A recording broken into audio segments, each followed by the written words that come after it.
Karlovačka županija prepuna je potencijala za razvoj kontinentalnog turizma, čiji udio u ukupnom hrvatskom turizmu raste iz godine u godinu. U cijeloj toj priči dudoreški as u rukavu je rijeka Mrežnica.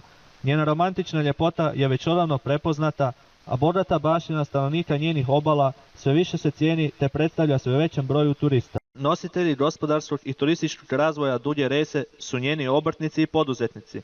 Često puta samozatajni, uvijek marljivi i vrijedni.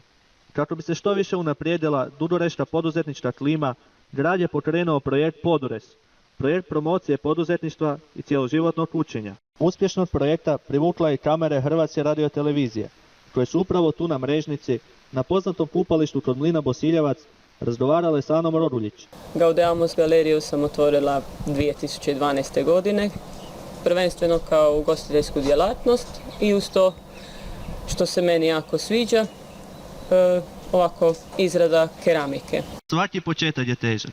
Svaki obrtnik i poduzetnik to će nam potvrditi. Za nove poduzetnike što savjetujem? Pa puno strpljenja, puno truda, ulaganja i cijeloživotnog učenja.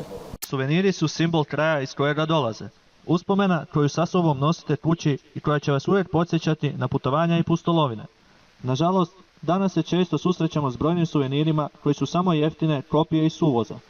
Rukotvorine gospođe Roduljić to nisu. Svaki suvenir je unikat i autohtoni proizvod. Ponuda je raznovrsna, a ideje za nove suvenire neiscrpne. Inspiracija. Inspiracija dolazi sama od sebe. Iz okruženja, iz razgovora sa drugim ljudima, sa djecom.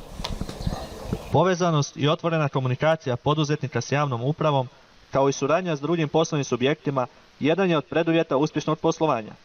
Moje proizvode najviše za sada uzima Akvatika, akvarij u Karlovcu. Projekt Podures unio je novu živost u dudoreško poduzetništvo, priliku poduzetnicima kao i javnoj upravi da se bolje upoznaju te izmijene međusobna iskustva. Preko ljeta najviše surađujem sa turističkom zajednicom u Dugoj Resi.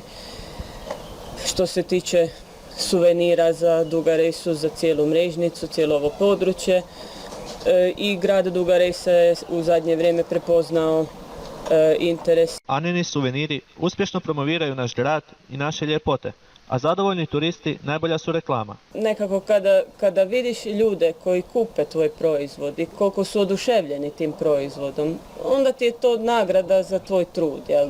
Svaki posjetitelj koji sa sobom ponese njene suvenire dobiva unikatnu uspomenu na Dugu Resu, našu županiju i Mrežnicu. Planovi za budućnost su ti da smo prepoznali, odnosno i grad je tu prepoznao ovaj kraj kao turistički potencijal.